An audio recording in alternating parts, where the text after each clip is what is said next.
That was very helpful. And in fact, I feel like I'm definitely in a better place now after having this conversation with you, because you're right. That's what I think makes your work different and better than others. I definitely don't think I'd be engaged to him or in the relationship I'm in if I hadn't listened to you. Sick of sacrificing or settling in your romantic life? Welcome to Make Him Wonder with Coach Paula Grooms, where women struggling in real relationships ask the expert. Unscripted, unfiltered, understandable coaching conversations to help passionate women succeed in love. My guest today is 48-year-old Robin, who was dating 44-year-old Jay. Robin recently left what she calls an unhappy and unhealthy marriage and is recognizing that her attachment type and negative childhood programming have contributed to her quote-unquote messing up with men. Robin now recognizes her default to over-explaining, over-apologizing, and over-giving, she says. She wants to know how to recover and secure a relationship with Jay when she believes she has unintentionally turned him off. Welcome, Robin. Thank you very much. I'm thrilled to be here talking with you. Happy to have you. And I want you to tell me about how much you were dating Jay and where you think it went off the rails. How did you meet? And take us from the beginning, if you would. Okay, so we met online on a dating app. And at first we were just messaging for a week on the dating app. And our messages were pretty intense and like very nice, very deep.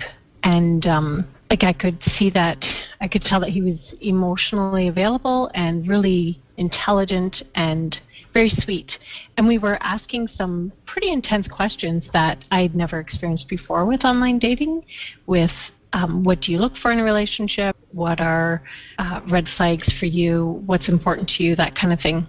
And the second week, we started messaging on phone because he was on vacation with his 2 daughters. And he was in the States. And again, our messages were really warm and very enjoyable and exciting. And I felt like he is a really good person. And we just seemed to have a strong connection. And so we met for coffee the day after he returned from his holiday. So it had been 2 weeks of messaging. And then the third week of messaging, I had noticed that his messages were a bit shorter and, well, actually a lot shorter. But he was also going through a lot, so I understood that. He ended up sick with COVID, and his daughters were sick, and they were with their mom in a different city. And he was going through a lot with COVID, but also back to work. And his daughters were ill, and he was also dealing with the grief of returning home alone, and he had just moved to his condo 5 weeks before. So I think the dust was kind of settling for him, and he was struggling. And we messaged back and forth, and he admitted that he was not doing well, really missing his girls, which I understood. And then we talked on the phone on a couple nights later. He had messaged me earlier that day saying that he understood it now. He was able to put his words in place, and that he's recognizing that he's really just missing his girls and feeling like he wants to get closer to them. He lived a half hour away even when he was in the same city, and his schedule wouldn't change, but he was really missing them. And I said I understood that. I asked him if that meant that he was not wanting to date me, or if he was having second thoughts, and he said no, just that that's where he's at. And then we talked later on the phone that evening, and he had said that I had given him some things to think about the dating. And so I was feeling disappointed and had messaged him the next day basically saying, I'll give you some space, and I'm trying to be respectful of myself with this and yourself. You're going through a lot, and I appreciate that. And so from there, I didn't hear from him for a couple days, and then we did message, and I was over-apologizing and felt like I overreacted, and recognizing that this is a pattern that I have in other men that I have dated online, where I attach too quickly, I get anxious, and then I text the wrong things, and after reading your book and watching your videos, recognizing I do all of the wrong things. I understand. You sound so lovely, and we want to get this right for you. And maybe we can even get this back on track with Jay. We'll see. We've got a lot to unpack here and a lot of good stuff if you're listening and you're online dating, because I'm going to go through, Robin, some things that went awry right from the start. When we do things from the start in online dating that set us up for success, it's much harder to kind of go off track. First, I want to ask you about, you're 48 years old, you are single, divorced. Tell us about kind of your history, because you said, I have a habit of doing some things. I've noticed the attachment stuff and that I have a habit of over apologizing, those kinds of things, and over texting perhaps in dating. What's your history been like? So I had a tough childhood. And also witnessing my mom, who was a lovely woman. She's passed, but she had her own struggles with men and relationships, and that's where I learned about relationships and putting men up on a pedestal. And so I was married for 9 years, and I recognize now that I didn't recognize it at the time, but I definitely recognize it now with all of the work that I've been doing, because we separated a year and a half ago, and I've done a lot of work on my own with therapy, as well as I've read books, and I learned so much from podcasts, and I've done a lot of my own reflection, and recognizing that I married a man who was safe. I knew I was safe physically with him. He would never hurt me. And if we had children, I knew that he would be decent. Like, he's a decent man. And I thought that was enough. Yeah, I hear you're getting emotional. I appreciate you going through that. What feelings come up for you when you talk about it now? Are you just recently divorced? How long has it been? It's been a year and a half, and I'm so happy. Actually, separating was the best thing I ever did. I've been so happy since. But I think I'm going through the grief and recognizing it. Like, especially the work I've been doing, recognizing why I married him. Because he was safe, and he's not a bad man, but he was very selfish, and I constantly gave in that relationship. So my attachment style is fearful avoidance, and I do suspect some Asperger's with him, so there was like a lack of empathy and a lack of compassion and understanding. He was never a bad person, but he was just very, very selfish. And so in our marriage, there was a lot of responsibility on me, with parenting and with finances, with just everyday responsibilities. And even just the relationship itself, there was a lot of disconnect and lacking. And I didn't really have the awareness, but I knew something was wrong. And so I was unhappy for many, many years in that marriage. But I stayed because of my daughter we adopted her, and she had a rupture in her attachment already twice. And she's very close to her dad. And so I just kept thinking, no, I'm sticking it out for her. And then I decided that after I went back to school for my master's degree, and it was so difficult, and I just recognizing where he was so unavailable for me. And I had a cancer scare, and I just, enough was enough. And I was like, I want love. I want to be happy. I deserve that. And he can't give that to me. And it's not there. And I thought it was all him. And now that I've done the work, I'm like, wow, I put it out there. I wasn't vulnerable. I wasn't recognizing my own worth. And so I've done a lot of work with that, but now I'm also recognizing how different men and women are. And I didn't realize that. Thank you for that. It's very touching the way you express it. Just so clearly, you have so much insight, and it's almost the pain of the lost time, so to speak. It's like when we wake up and know, oh my goodness, this person is not for me. Yet he did serve many, many roles and purposes in your life prior to your coming to this point. Absolutely. Yes. So, and how are things now? You say you're not actually divorced, you're just separated, or? Yes, currently separated. I would be comfortable going through with divorce, but we just haven't moved forward with that, and I expect that he would be comfortable with it as well. With COVID and things are backed up quite a bit here, I also expect that I would be covering it all financially plus doing all the work with it, but I'm not closed off to divorce. I do not anticipate us ever getting back together, so it's just a matter of time for that process. I see. And how has that affected your dating? How much dating have you done? After we separated, I was in a relationship with someone, and it was during COVID, and so the relationship wasn't really dating. It was friendship, and he came and helped me with some things. He had had a crush on me since high school, and so he had asked if we could date at some point, and it turned into a relationship pretty quickly. And I recognized after several months that he had some of his own mental health issues and addictions, and I ended the relationship, talked to a therapist, and this therapist was the person who suggested attachment styles and looking into that. So I did, and it was like an eye-opener for me, and then I recognized a lot of patterns in my relationship with that relationship and him. And so we dated again here and there for a period of time, just very briefly, and not really, I wouldn't even say it was really a relationship because I was guarded with him. Then that ended and I was on the dating app, and I met a few men here and there, but I recognized also from reading your book and watching the videos that I was maybe too warm. I saw the good in people too quickly, and I said too much too quickly, I think, as well. And then I met two gentlemen on the app. And so that's why I'm recognizing the pattern, is that I met a gentleman who was really quite lovely and also emotionally available. So I'm recognizing the work that I was doing was attracting different men who were emotionally available and had done quite a bit of work on themselves emotionally, and lovely men who were also, I would say, higher value in that they had their careers and were doing quite well for themselves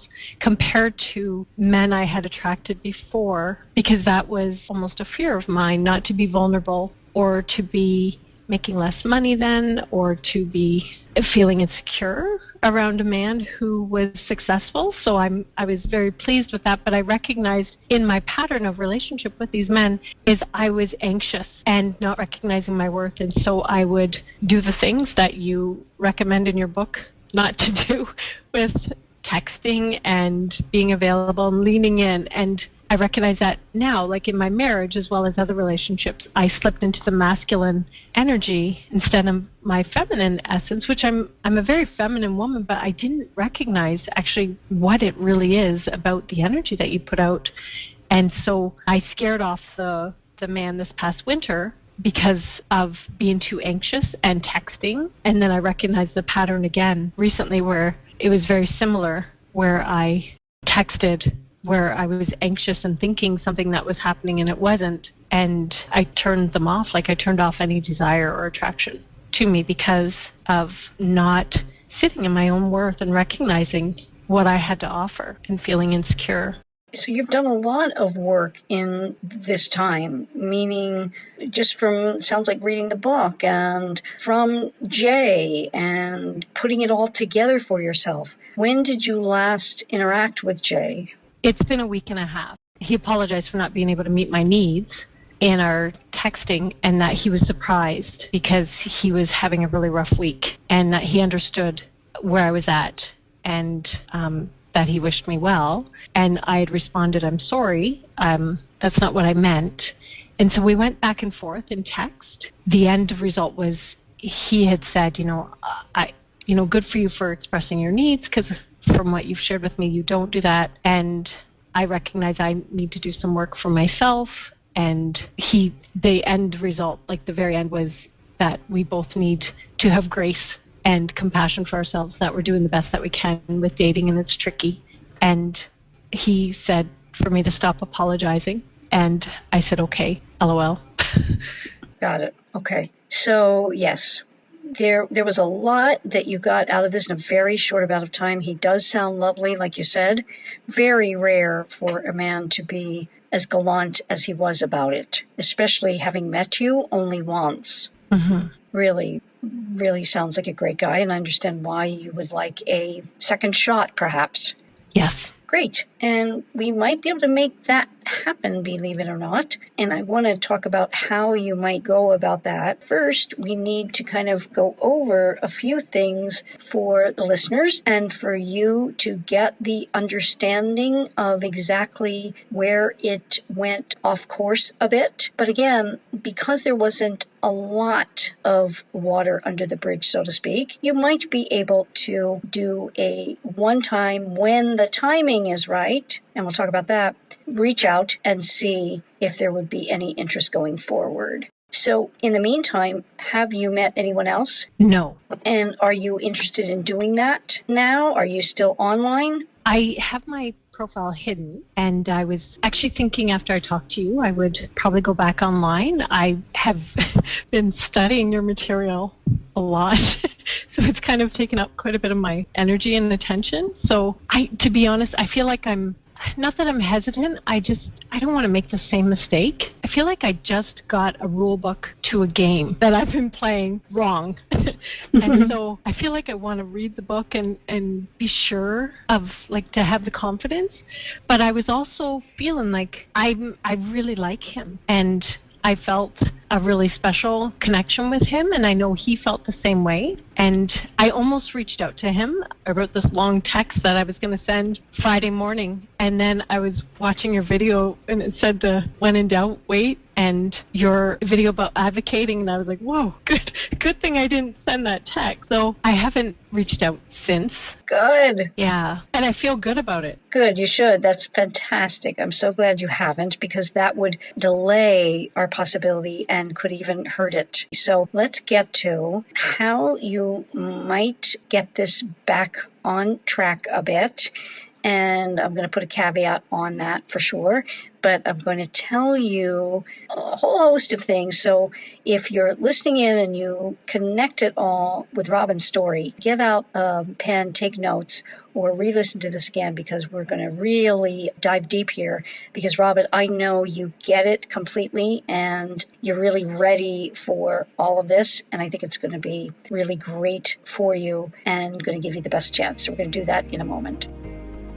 I trust you're enjoying Make Him Wonder, and that you're getting a lot of helpful information for the life of love you desire and deserve. So if you're not part of the 80-20 Wonder Club yet, you need to be, because now Make Him Wonder is exclusive, a members-only club to listen to every episode, past, present, and future, in full, all ad-free. The 80-20 Wonder Club is a Make Him Wonder membership that gives you all of seasons 1, 2, and 3 in a categorized list by age and relationship status, and a multimedia library of my content, including my book, Relationship Evals, and my Making Magic with Men Mindset Manual, a weekly action step you can focus on to attract and keep the man of your dreams, and have him committing to you completely in the coming months. Make this the moment you start living as an 80-20 Wonder Woman, because love, like life, is best lived in 80-20.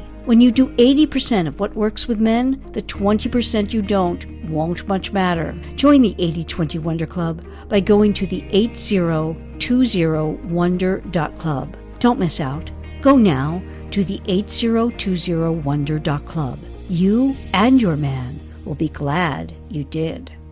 So we're back with 48-year-old Robin, who just went over her relationship, really, with Jay. Short-lived for sure, and only met once. But, it really doesn't matter many times what our heart connects to. It can be very quick that happens for us. And it sounds like, Robin, you had a real connection with Jay, and it started via texting on the app and then moved to the phone. And here's where we really need to hone in on a few key points. And for anyone listening, it's really huge that you get this right from the beginning. And this is a big component of the One Love program, Online to Never Ending Love, and the self-help course. Because how we set things up for any man is going to greatly determine our success or failure. And because we are, what I call my 3 C's of women, 3 C's of men, 3 C's of women, we are the connectors, the cooperators, and the caretakers of the species. And we immediately connect, typically, if we don't control ourselves. And that feels so good, and the man will go with it for a certain amount of time. And depending upon the male and the circumstances, it can go longer or shorter depending. But it's almost always, no matter how long it goes, a recipe for not going the distance. To the degree that we hold back will help determine our success in the long run. And what I mean by that is in the beginning, it's a must. And we must have a very serious governor on ourselves. We are, I don't know if you've seen I think I did a video on this on YouTube about we're the pace car. We are the pace car of the quote unquote race, so to speak, because a man will rev and go as fast as you do,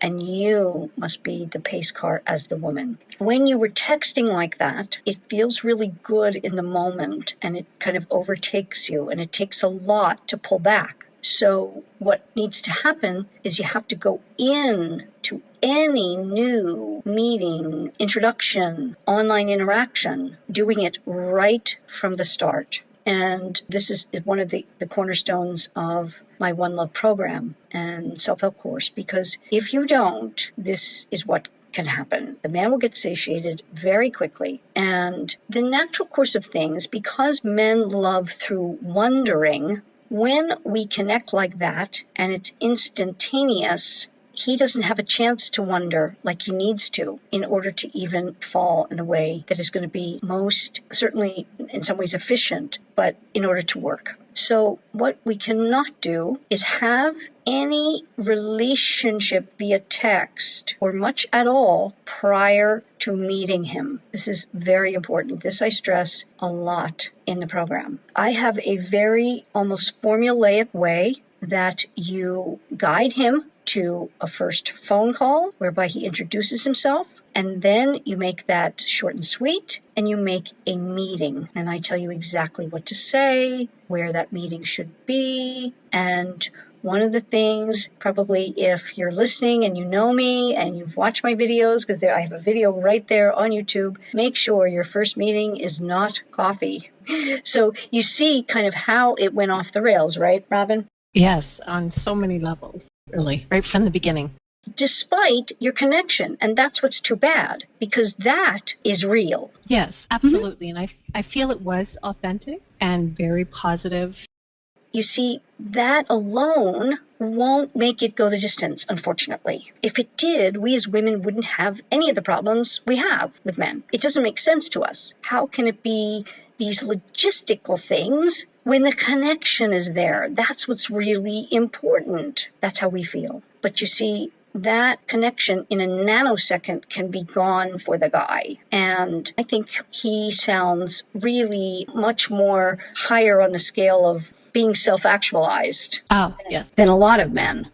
But he's still a man. And the pacing was seriously off. And so many women come to me after divorce. And here's the issue. If you have been in an unhappy marriage, you are like a starving person when you're going out there dating. And when you get like a taste of, oh my God, this is what I've been missing, I'm so hungry for it, it's hard not to go full steam ahead. Yes.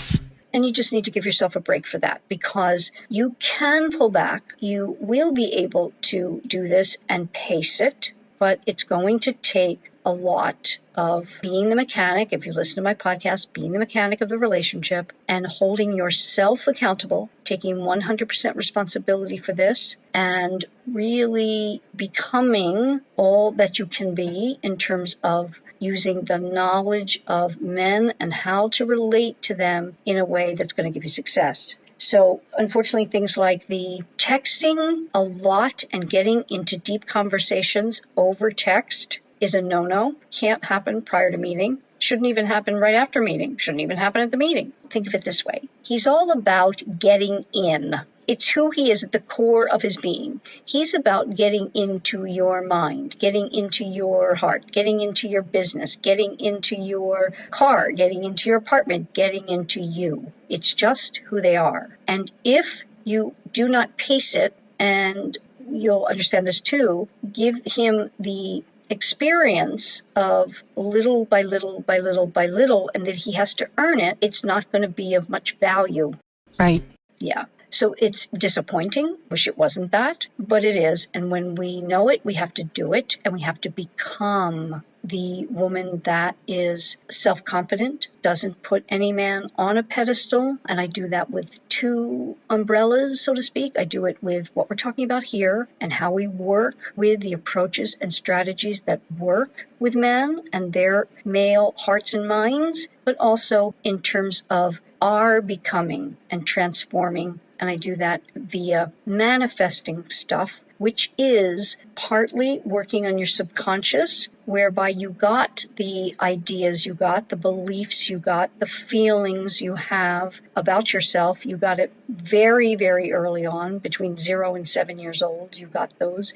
And then from 7 on, you started living them out. And that's what we all do. So I would dare say you likely had perhaps a mother or father who, while maybe not on the spectrum, gave off certain characteristics, traits, behaviors, energetically gave off being withholding, or you had to prove something, or you didn't feel just unconditionally loved just for being. You had to earn their love or praise or what have you. Does any of that ring true? Yes, absolutely. There were many layers of trauma. Mm-hmm. Yeah. And so to the degree that we have that, it's going to play out in our adult relationships vis-a-vis men. But the wonderful thing is that you've kind of stepped into the light, so to speak, and you realized, okay, I deserve much more than being in this unhappy, unhealthy marriage. And I know I can have that, and I'm going to have that. And your ex can go and have something really wonderful in his life, and it will all be okay. Yes, absolutely. So we want to do things in this systematic fashion, and it's all outlined step by step. I even give texting templates of what to say, exactly what to say on a date. It has to just roll off your tongue. How you guide a man to being most interested by not over giving, certainly not over texting. That's a huge way that we relate now, that the man gets an immediate feeling about us over texting. Yeah, makes sense. It sounds like you've had some trouble in that area, and if you fix this texting, it's going to be huge for you. I think so. Yes, absolutely. The texting and just even my thoughts around it, and understanding how men fall in love and how women fall in love, because I had mistakenly thought that we were more similar. Mm-hmm. Sure. Yeah. We each come to that at different stages in our lives, how very different we are in that respect, and what it takes for a man to become interested and certainly to stay interested.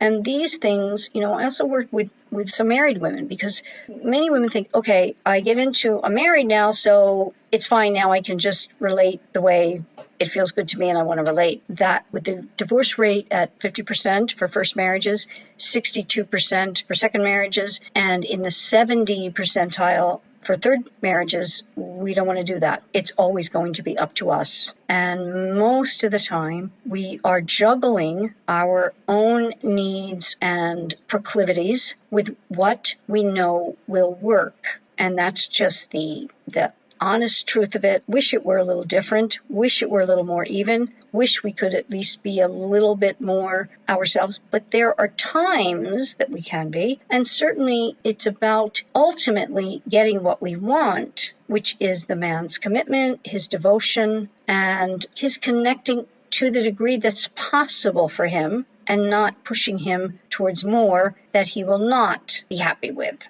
So right off the bat, we know that it's just a very formulaic thing when you meet someone online, that When he starts a lot of the texting, well, what are you looking for, blah, blah, blah. Well, first of all, you don't really get to that when you do my program, because you do a few, maybe 4 back and forth about just really nothing. And I have exactly how you direct him to your burner phone, because you don't use your real phone number. You should not use your real phone number. You use a texting app, and how you direct him to the phone call. And when I say direct him, I'm using that word specifically because many of us think, oh, we shouldn't be ever doing anything. It's all the man, whatever he decides to do, he's the one that leads it. Well, if you let the man lead it from online, when he hasn't met you, you're going to have the blind leading the way. This doesn't work. Right. You don't really lay back too much on that. And when I say directing, it's not about being masculine energy. No,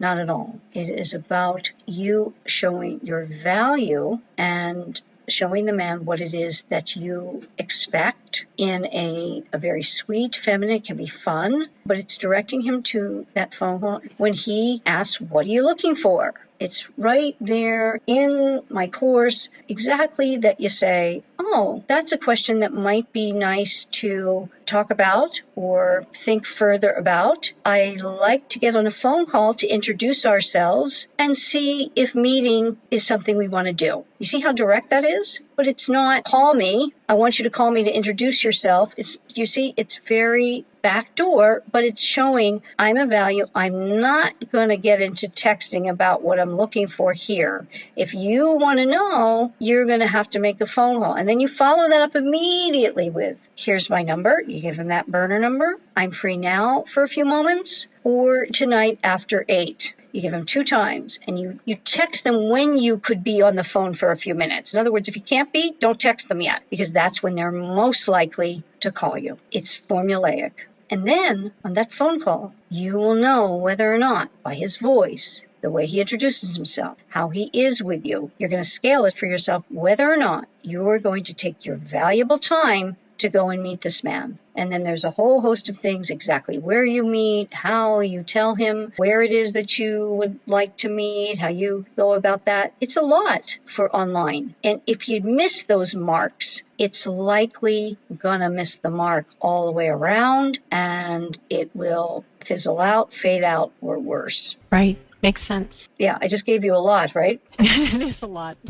It's a lot. Because we all think it's just going to happen naturally from online. Well, there's nothing natural about online. Think about it. There's not one natural thing about meeting somebody online. For hundreds of thousands of years, we have met and paired with people through meeting them, through pheromones, through sight, sound, smell, everything. And we take that all away, and we've only done it the last 20-some years, and we think it's going to all fall into place. It takes a lot. Now, couples do happen from it. They happen all the time, but many women come to me where they've been married for a very short time with someone from online, and it went awry. And I think in large part, it is a harder thing meeting somebody online all the way around to take it to completion and then for it to be a lifelong marriage. Because ultimately, that's what we're looking for. Lifelong partner. Most women are.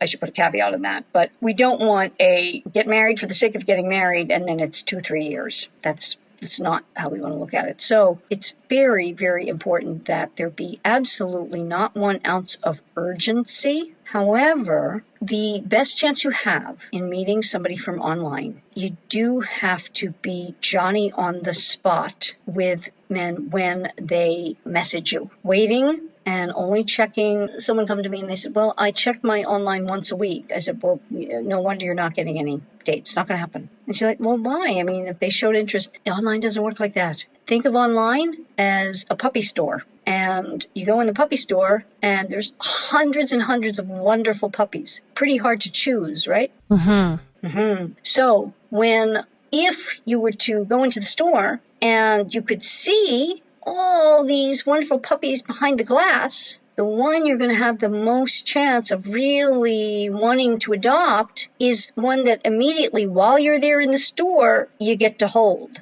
You see? Yes, absolutely. So that's the issue with being Johnny on the spot when the man messages you. There's so many things with online that most women just will not think about. And we just be our natural, normal way of relating with someone that maybe we've met in person. And until you have that first meeting and he meets you in person and then he asks you out, that is going to be a date. Then you get to pull back. Then you really put the brakes on in terms of yourself, and you don't do the same type of approach or strategies. But to meet, in order for it not to go off the rails, you need to do it in this very systematic method that creates the most interest in the man so that you have a chance should you be interested in him. Yeah, I'm very open to learning, and I would definitely have to take notes because, like you said, it's not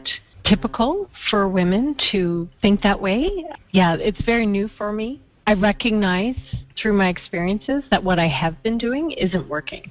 So I am open to learning what works, and everything that I've heard in your videos and in your podcast resonates with me, and so I'm certainly open to learning. Great. And for anyone else who is, I recommend, if you don't know me or you want to dip your toe in, you're not sure, but you want to learn these things from online, is just do the self-help course, because the self-help course is extremely affordable. Just go on my website and you get a one-time full coaching experience with me personally, and you get to ask any questions.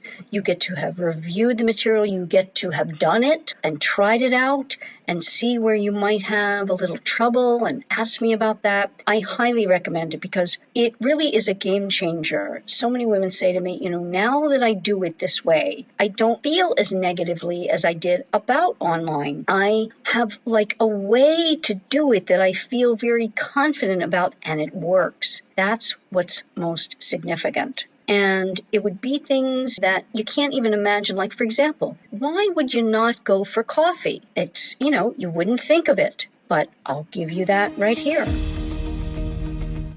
Wondering what I'm going to tell Robin about why meeting for coffee is a no-no, to have a man wanting to follow up and ask you on a real date, and where it is that's best for that all-important first impression if you want a shot at a real relationship?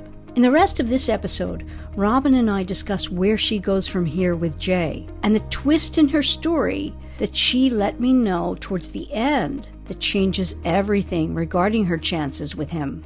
You'll want to hear that, and all former 130-plus episodes of Make Him Wonder by joining the 80/20 Wonder Club, an exclusive membership-only club of the Make Him Wonder podcast, where you'll get all former episodes ad-free, categorized by age and relationship status, plus all new episodes the moment they're formatted and ready to be aired. Unfiltered coaching conversation like this one, with all my advice and principles to have you succeeding in your romantic life. But there is much more. The 80/20 Wonder Club now includes my Making Magic with Men Mindset Manual, a weekly video series for you to focus on each and every week. It alone is valued at over $500 and is all yours as a member. Join monthly and cancel at any time, or save by committing to a 6 or 12-month membership. And not only will you save by committing to more, you'll receive a full coaching intensive experience where you'll be talking to me in a conversation like you just heard. You choose the date anytime during your 12 months, and I'll be answering all your questions on getting what you desire and deserve in your romantic life. Check it out at the 80/20 Wonder Club and join us, as that is the only way you'll be able to hear what I tell Robin what she needs to do to achieve the success she desires. Don't miss out on how to make your man wonder in the right way to have divine right results in your relationship, or how to start dating in a way that guides a potential Mr. Right to do right by you. Go now to the 8020wonder.club. That's the 8020wonder.club. You'll be seriously glad you did.